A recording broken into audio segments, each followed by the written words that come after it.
Au nord-est de la Thaïlande, dans le minuscule village de Bangko Sangha, les enfants possèdent des animaux de compagnie vraiment inquiétants. Ici, en plus des très conventionnels chiens et chats, les petits Thaïlandais s'occupent et s'amusent avec l'un des animaux les plus dangereux au monde, le cobra royal. À Bangko Sangha, les cobras royaux, avec leurs crocs et leurs venins mortels, sont de véritables animaux domestiques.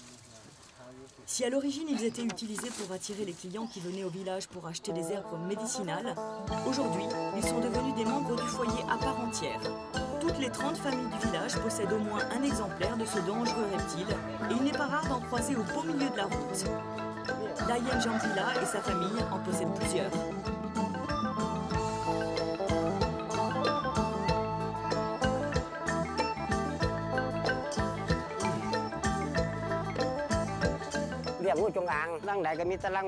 Dans nos familles, on possède beaucoup de serpents.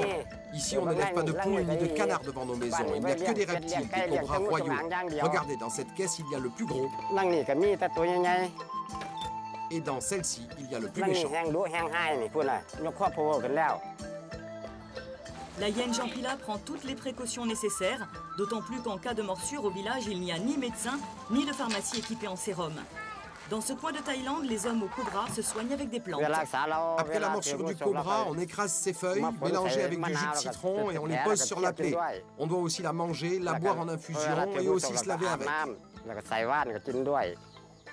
Cette plante parfois miraculeuse va être très utile à Jampila et aux autres habitants du village, car aujourd'hui, c'est le jour du cobra.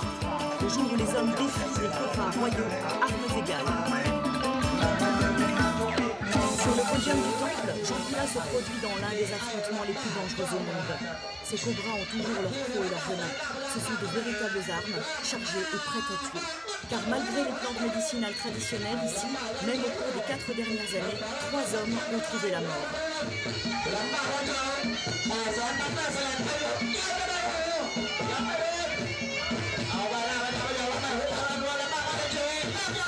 Le cobra royal est le plus redoutable de tous les serpents. Sa taille peut dépasser les 4 mètres et son venin neurotoxique paralyse les nerfs et les muscles de la victime. Ces exemplaires peuvent tuer un homme en un quart d'heure. Ces crochets n'ont que 15 mm de long, mais ils peuvent injecter une quantité considérable de venin, plus que tout autre serpent. Cela permet à ce reptile de tuer un éléphant en 3 heures.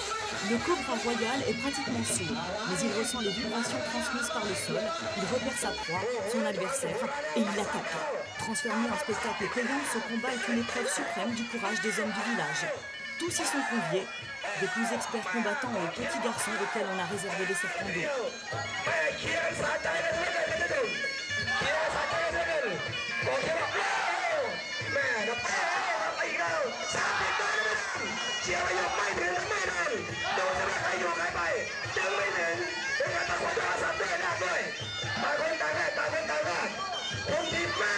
Mais si l'on croit que tous ces hommes ne connaissent aucune peur, on se trompe. Le jeune Komchai n'a d'ailleurs aucune difficulté à l'admettre. Oui, la peur, c'est ma première réaction. Oui, j'ai peur de me faire mordre et mourir, mais c'est mon devoir. Aujourd'hui, je dois combattre contre le cobra royal. Il faut faire ce spectacle.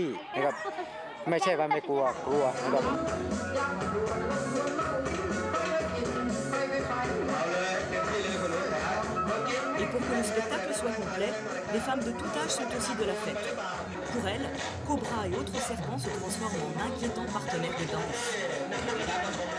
Pour moi, c'est normal de danser avec un cobra, mais parfois quand je le mets dans ma bouche, je sens sa langue contre la mienne.